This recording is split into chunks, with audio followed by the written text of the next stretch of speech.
Hi, y'all. Hey, yo. Hi. Hi. So tonight, we are going to some spooky locations. And our first stop is... I don't know what the name of this place is. I'm not from around here. What is the name of the lady, the one that owns the school? Oh, Melissa Jones. Melissa Jones. Yes, she was the principal, and then they memorialized the school after her. And there's a painting. Oh. And so there's actually a famous painting of her in the elementary school. You would have to go, obviously, after school hours or something, when they're still open.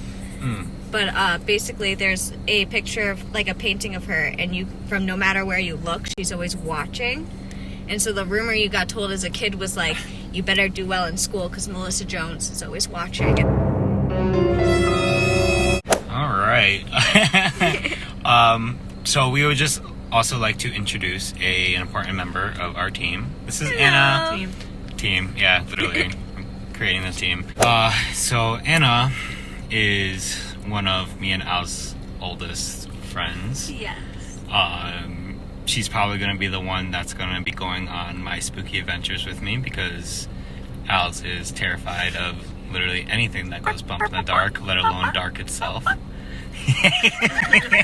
Literally. So definitely look forward to more of Anna. Yeah, Anna's my bestie.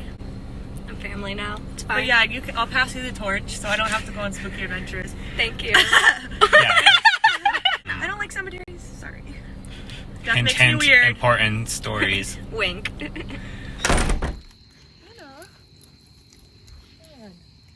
This is really dark. What we would do is for Halloween we would have the kids from Sun Catchers come down and this would be the haunted cemetery. Well, and it's definitely haunted. And then we would wait like this to fucking scare them. You scared me for sure. The cemetery is basically here since the town was founded, and I'm trying to think we had a whole line set up, but basically the cemetery doesn't even get used anymore. The most recent ones are all the way in the corner, and they only predate so the girl I graduated with, it was her grandparents, so that was the last few new bodies. But they would do these because the people preferred to not be buried underground, and also it was a nice way for their family to come see them. They figured it was way more peaceful to their family than just seeing a headstone. But yeah, you can we could look up certain names or something, but these are all people who predate clearly 1765. These are people who literally lived through what is it, the Constitution? Yeah, 1776. Yeah, these people were basically right before the Constitution was made. Soon after Guilford's settlement in 1639, the town green became the fledgling community's primary burial grounds. Almost a century later, in 1719, the residents petitioned the town of Guilford to erect a new religious society, eventually named simply the North Guilford Society. Later, it had its name changed to the North Guilford Congregational Church by its residents, which it is still known as today. Because the town green was also used for other purposes, including militia training and grazing livestock, use of the grounds as a cemetery was eventually deemed inappropriate. In the early 19th century, 200 years later, graves were moved from the green to two new cemeteries in other parts of the town, one being built directly across a certain town church. Since the most recent generations, though, the cemetery eventually ceased their burials. As Anna said, one of the final tombstones was placed nearly 50 years ago. I didn't get a lot of negative vibes cruising through, but I definitely felt a shift in the air. Especially now with October coming around, I'm definitely going to be doing more of that. Tonight, is this going to be our only stop, or? I can arrange a few more stops if you would like. I mean, North Guilford is my end. Farmland and just nothing for miles. And you got me going, oh, and slam on my brakes. Hiding in the backseat. What? I deadass thought it was an alien. No. If it was an alien, I would have screamed mothership. That's how you know. I'm looking for the spaceship that abducted me. Oh, wait, tell me that story, please, right now. Okay. So, this was when I was like still doing custody time with my dad, and he was driving down the highway. For some reason, we had cut over onto 95. Like, this was just a randy day anyways. And we're driving down 95. We're about like 3 exits away from like 58, so we're like clearly paying attention. And then there's no one else on the highway. There's a blackout moment, and when we come to, the song is in the exact same place that it left off at that we remember, but we were 10 exits past with no recollection. Like, there's just no memory. And then the following night, I had a dream about owls, and like that's the first sign that you've been abducted is like you still dream about owls. But the biggest thing is my autistic brother, who's very particular about things. Like, if he had to be removed from a situation, he would be freaking the fuck out. He didn't know what happened. My dad, who normally tries to play shit, was even freaking out because he was like, I honestly have dead ass no idea how we can be 10 exits past and still be at the same exact spot in the song. Like, as if everything in the car froze for a second and we blacked out and just were fine. But there was no one else on the highway. So, like, there's no reason, like, there's just no way that we can piece together going past 10 exits when we were very clearly in mind going, okay, 3 exits away, cool. Like, there's just a lot of weird things about it. But, when I told Sawyer about it, he was like, oh yeah, that's like, you were abducted. And I was like, Dark. Okay, so can we talk about a lot more crazy incidents, like things that have happened in my life? And he was like, yes. I want to hear more about like the other like crazy shit that you've been through that you're talking to this Sawyer person about. But something that's been on my mind since like we've talked about it. How old were you when you were on that highway? I had to be about 12 or 13, probably closer to 13, because I definitely had a cell phone back then. So maybe over 12 years ago. Yeah. Wow. Have you experienced anything since?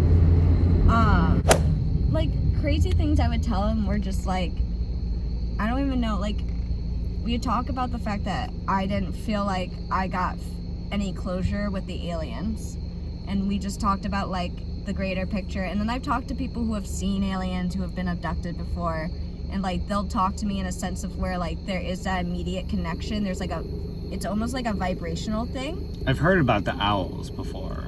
So this is like, it's vibrational, so you kind of like, it's almost like I could sense that they were, if you were to say like, what's the chances we got abducted by the same species or the same group of aliens? If you were to say they were all different groups, like people get abducted in different ways. Yeah. Like, me and her might have been like, so to speak, like abducted by the same group. Like there was a definite. Who is she? My friend Anita. Oh. Okay. Her dad had worked for like the government, like Secret Service shit. And then they live on, what's it called? Faulkner's, I want to say it's called. It sounds familiar. It's an island in between New York City and Connecticut. It is Faulkner's. No, nobody lives on that. Yes, they do. So part of the island is restricted, and it's for the top 1% that want to live on the island. Oh, is this the same island with the weather control? Yes. No, that's not Faulkner's Island. That is not Faulkner's. So what am I thinking of? Fuck. No, Faulkner's Island is the one where we went up on the top of the lighthouse. Oh, no, that's where we saw Gil. Yes. Gil, Exactly. if you're watching, we love you. I wouldn't say love. We were obsessed for a minute. I will not shush. Fine, my question still stands. Other crazy stories? No, like experience with the aliens since, or has it just been that one experience? It's been significantly that one experience. Okay. But when I hear like Anything about aliens, you go, mothership! well, I immediately get interested because of the fact that like my abduction didn't make sense, and it doesn't mean that like they didn't probe me or something. I don't fucking know what they did. Well, how did you feel afterwards? It nothing felt happened, weird. Well, no. So what? Like, did you like? I didn't feel comfortable. Like, I think if you were to say when did you start feeling like uncomfortable in your skin, like around there probably was like the biggest moment, because Wow. it's one thing losing time, like to disassociate and like lose 10 minutes or go past 10 exits. But for like other things to be a coincidence, like no one else in the car knows what the fuck is going on. Your song that you're listening to that isn't on a playlist starts right back up where it last left off. There are things like that that it just makes you kind of sick thinking about like what the fuck just happened there, because there's no way to like you can't explain yourself out of it. You can't be like, oh well, you know, like we just all blacked out. Like no, you know, if me and my brother blacked out, that makes sense because our dad's kidnapping us for once. All three of you dissociating for 10 exits. 10 exits. I mean, that's more than 10 miles if you think about it. Like certain exits are like in Madison. Yeah, like there's like it's a lot. You're going through, that's a lot of mileage to go past somewhere, and not even like for a second be like, I think I went too far. Like not even like a split second. And again, my brother's autistic, so at that point in his life, if I was over 12, he would have been over the age of like 7. So for him to like see dad driving past our exit, he would have gone through one of his autistic moments and been like, hey, what the fuck? Yeah. Like, tell me what's going on. Yeah. But the fact that he missed it and doesn't have an explanation for it is also like, again, like crazy things you can't explain. Or even dismiss and be like, yeah, it's a fluke. Like my brother has always been very keen on like having freakouts over certain things, and that's one of them. So there's just like no way to explain out of it. And Sawyer just kept telling me like, that's the point, is that like you were abducted. That's the explanation, is that like they do that. They take, most people abducted lose memory of that time. Like it's very rare that people remember. When they do, they go through like, it's almost like psychosis. Yeah. Like they freak out because you sound crazy trying to explain what just happened, and there's no way to not make it sound crazy. Mm-hmm. Like when I tell people that, they're like, oh well, you just probably like all forgot. It's like, no, because then the song started at a certain point. Yeah. And then someone who has a tick about, you know, passing his house is not freaking out. Yeah. Like there's too many buts for me to be like, yeah, it was just a fluke. Like when he said you were more than likely abducted and you dreamt about owls the night after, so that clearly proves that like that goes with the theory. Yeah. So it just like it cemented it for me. Alright, and so we're back. Ugh. And as a little palate cleanser. That's Buffy. Is that Buffy? I think so. Wait, then which one's Harley? Is Harley this one? Yeah, she's got more orange. Oh, I I know, stopped. Buffy's so funny with her belly rub. I stopped the belly rub. So yeah, definitely more spooky content to come. And we hope you enjoyed everything. And as spooky stories. I hope you have a great rest of the week. Look forward to our video. Look forward to our video coming this Thursday. And Bye. bye. There was a bunch of like rescue boats and stuff, and they were going into the lake, and technically we're only supposed to swim in this very small portion compared to the entire lake. So like it's just very weird that this one section is just like blocked off. I don't like that. So I have a theory that this whole fucking lake has shit in it. Like Body.